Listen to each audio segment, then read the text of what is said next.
आप सभी ने इतने शानदार तरीके से खेलो इंडिया संवाद का ये कार्यक्रम आयोजित किया है। मैं आप सभी को बहुत बहुत बधाई देता हूं। मैं टेक्नोलॉजी के माध्यम से इस कार्यक्रम से जुड़े केंद्रीय मंत्रिमंडल के मेरे साथी, सभी मुख्यमंत्री, राज्य सरकार के अनेक मंत्री, संसद में मेरे सहयोगी, माय भारत के लाखों लाख वॉलेंटियर्स का भी बहुत हृदय से अभिनंदन करता हूं। आज इस कार्यक्रम में देश भर के एथलीट्स और स्पोर्ट्स जगत के महानुभाव भी हम सबके साथ शामिल हुए हैं। आप सबको पता है साथियों, 2 दिन बाद 29 अगस्त को नेशनल स्पोर्ट्स डे भी है। मैं आप सभी को, देश भर के युवाओं को और खेल जगत से जुड़े सभी साथियों को खेल दिवस की अग्रिम शुभकामनाएं देता हूं।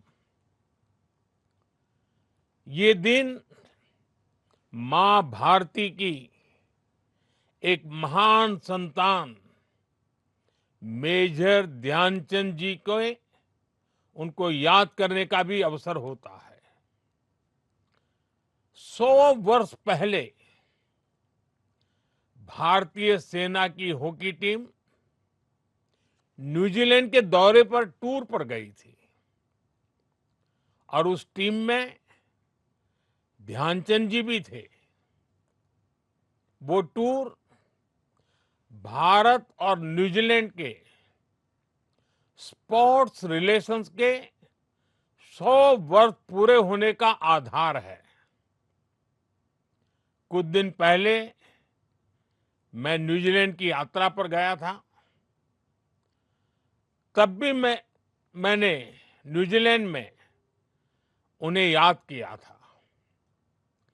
मेजर ध्यानचंद जी ने जिन रिश्तों की नींव रखी थी, आज भारत उन रिश्तों की समृद्धि के लिए निरंतर काम कर रहा है।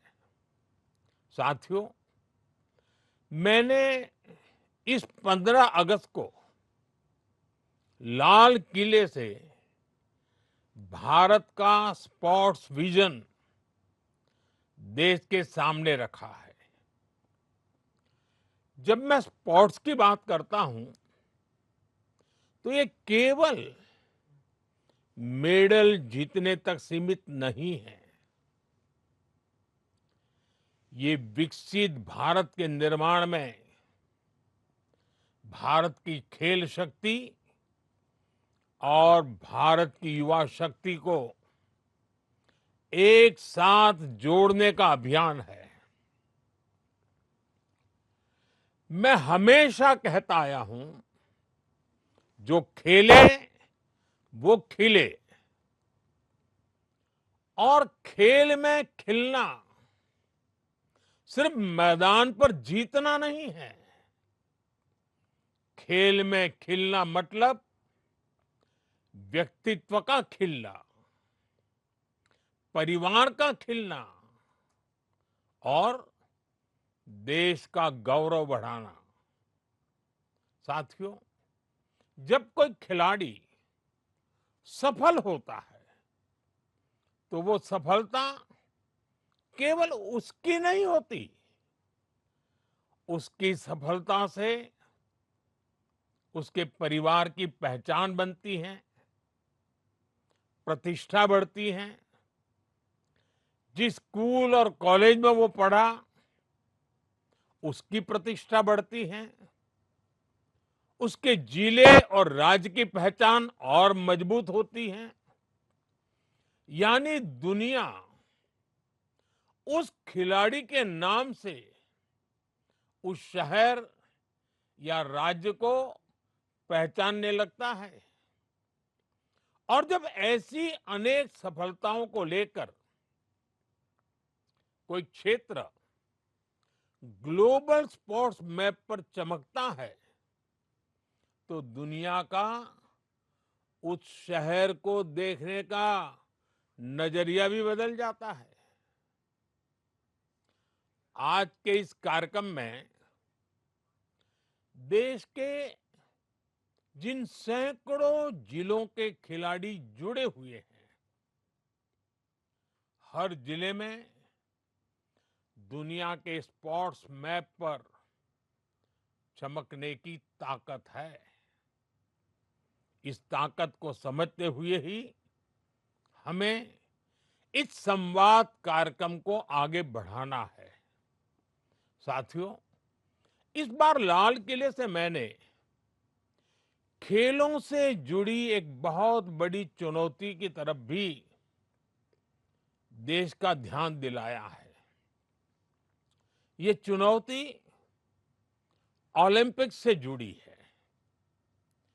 एक कड़वी सच्चाई ये है कि ओलंपिक्स में जितने अलग अलग स्पोर्ट्स होते हैं, भारत की टीमें उसमें से आधे स्पोर्ट्स में हिस्सा ही नहीं लेती।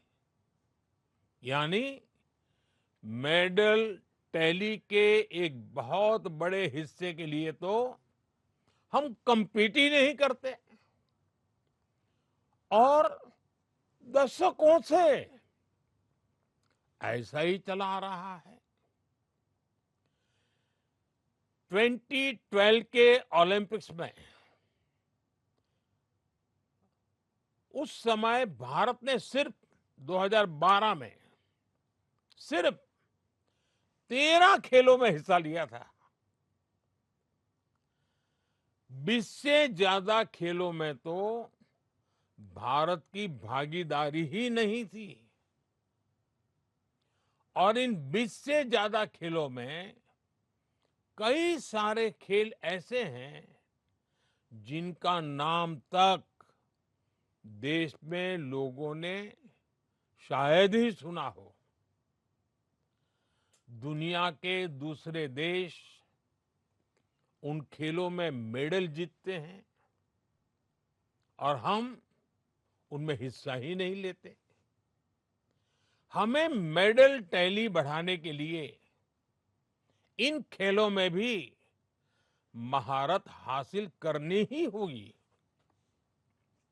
अब जैसे सर्फिंग और स्पोर्ट्स क्लाइंबिंग, हमारे पास इतनी बड़ी कोस्टलाइन है, इतना बड़ा पहाड़ी क्षेत्र है, जहां इस प्रकार के स्पोर्ट्स के लिए एक स्वाभाविक रुचि हो सकती है। हमारे पास वाटर स्पोर्ट्स से लेकर विंटर स्पोर्ट्स तक के लिए डेमोग्राफी भी है और जियोग्राफी भी है। लेकिन फिर भी हम ऐसे खेलों में दुनिया में कहीं दिखते ही नहीं हैं। इसलिए हमें अलग अलग जिलों में ऐसी संभावनाओं को तलाशना होगा जहां किसी एक खास स्पोर्ट्स का इकोसिस्टम विकसित हो सके। और इसमें आज के इस कार्यक्रम की बहुत बड़ी भूमिका है। साथियों, जब हम 2036 ओलंपिक्स की तैयारी की बात करते हैं, तो हमारा फोकस ये होना चाहिए कि हमें आज से ही वो खिलाड़ी तैयार करने हैं जो 2036 में अलग अलग स्पोर्ट्स के लिए क्वालिफाई और compete करेंगे। और इसलिए लाल किले से मैंने 5 साल की उम्र से 15 साल की उम्र के खिलाड़ियों की पहचान करने के लिए एक बड़े टैलेंट हंट अभियान का ऐलान किया है। और इसमें भी हमें केवल ये नहीं देखना है कि किस बच्चे की किस खेल में रुचि है, बल्कि ये भी देखना है कि कौन सा बच्चा किस खेल के लिए फिट है। हमें उस हिसाब से ही उस बच्चे को ट्रेनिंग देनी होगी। और मैं आप सभी को भरोसा देता हूं, इसके लिए सरकार की तरफ से जो भी सपोर्ट चाहिए, सरकार उसमें आपके साथ कंधे से कंधा मिलाकर चलेगी। साथियों, हमारी सरकार भारत में 21वीं सदी का आधुनिक स्पोर्ट्स इकोसिस्टम बनाने के लिए पूरी तरह प्रतिबद्ध है। आज स्पोर्ट्स यूनिवर्सिटी से लेकर आधुनिक ट्रेनिंग सेंटर्स तक देश में एक ऐसी व्यवस्था बनाई जा रही है जिसमें प्रतिभा को पहचानने से लेकर उसे दुनिया के मंच तक पहुंचाने तक हर स्तर पर सहयोग मिले। हम दुनिया के दूसरे देशों के साथ भी स्पोर्ट्स साइंस, ट्रेनिंग, कोचिंग और अनुभव साझा करने के लिए सहयोग बढ़ा रहे हैं। साथियों, स्पोर्ट्स को लेकर सरकार कितनी गंभीर है, ये आयोजन भी इसका उदाहरण है। खेलो इंडिया संवाद सिर्फ खेल की बात करने का कार्यक्रम नहीं है, एक ऐसे संवाद का मंच है जिसका एक एक विचार देश के स्पोर्ट्स विजन को एक नई दिशा दे सकता है। और इसके साथ जो युवा संवाद हो रहा है, वो कार्यक्रम आपके आइडियाज और एस्पिरेशंस को देश के सपनों से जोड़ने का बहुत बड़ा माध्यम है। इस कार्यक्रम में sports ecosystem, talent development, governance और विकसित भारत को लेकर युवा क्या सोचते हैं, उनके सुझाव क्या है, इन बातों को सुना जाएगा और पॉलिसी प्रोसेस में शामिल किया जाएगा। इसलिए आप सबसे कहूंगा कि जितना ज्यादा से ज्यादा हो सके इस मंच का सार्थक उपयोग कीजिए, नए आइडियाज आने दीजिए। युवा शक्ति के ये नए आइडियाज ही विकसित भारत की सिद्धि की ताकत बनेंगे। साथियों, हम अक्सर सुनते हैं, एक स्वस्थ समाज के लिए, एक अच्छी पारिवारिक व्यवस्था के लिए, एक बेहतर कार्य संस्कृति के लिए स्पोर्ट्स पर्सन स्पिरिट बहुत जरूरी होती है। और ये स्पोर्ट्स पर्सन स्पिरिट खेल के मैदान में गए बिना सीखनी बहुत मुश्किल होती है। खेल हमें केवल चैंपियन बनना ही नहीं सिखाता, बल्कि खेल हमें एक बेहतर कंपटीटर बनाना भी सिखाता है। उठना, गिरना, गिरकर फिर से उठना, स्पोर्ट्स ये जज्बा हमारे भीतर लाता है। साथियों, खेलों से जीवन कैसे बदलता है, इसका एक बड़ा उदाहरण हमारे पैरा एथलीट्स हैं। पैरा एथलीट्स को जब कोई मैदान में देखता है तो जीवन के बारे में सोचने का नजरिया बदल ही जाता है। और जब वो कुछ अचीव करता है तो उस एथलीट के साथ ही उसके पूरे परिवार को नई जिंदगी मिल जाती है। वो माँ बाप, भाई बहन जो अपने उस बच्चे को शुरुआती दिनों में संघर्ष करते देखते हैं, उनके लिए उस दिव्यांग खिलाड़ी की सफलता उनके सपनों को, उनके हौसलों को भी एक नई ऊंचाई दे देती है। साथियों, मैं खुद ऐसे प्लेयर से हमेशा इंस्पायर होता रहा हूं। अब जैसे आपने सबने नाम जो सुने हैं, आर्चरी में हमारी एक बेटी एक कमाल की खिलाड़ी है। नाम जानते हैं आप? शीतल। जब पैरालंपिक में उन्होंने मेडल जीता तो पूरा जम्मू कश्मीर, पूरा हिंदुस्तान गर्व से भर उठा। ऐसे ही हमारी एक और बेटी अवनी लेखरा है, जिन्होंने दो दो बार पैरालंपिक के मेडल जीते। मैं जब भी बेटी अवनी से मिलता हूं, बहुत गर्व महसूस करता हूं।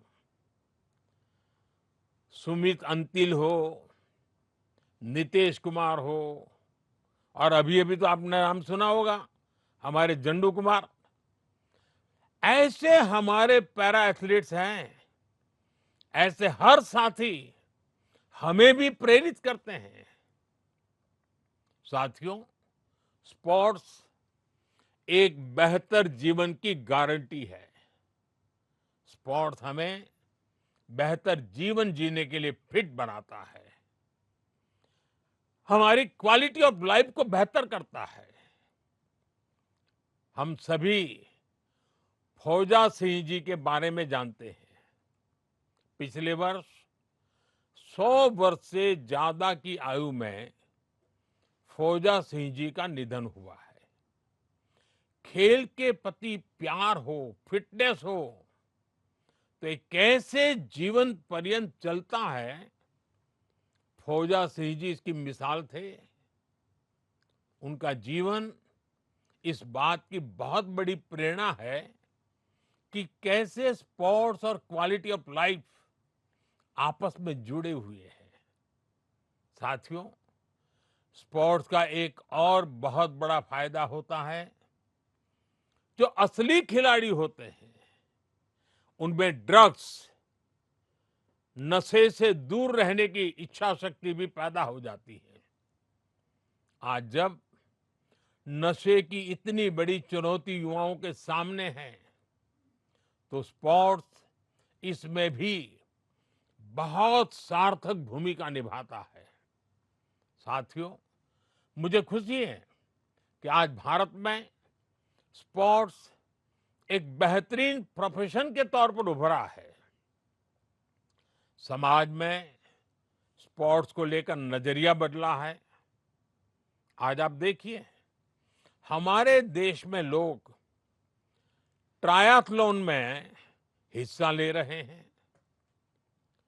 5K और 10K रेसेस दौड़ रहे हैं। यार दोस्त मिलकर हाई रॉक्स जैसे चैलेंजेस को पूरा कर रहे हैं।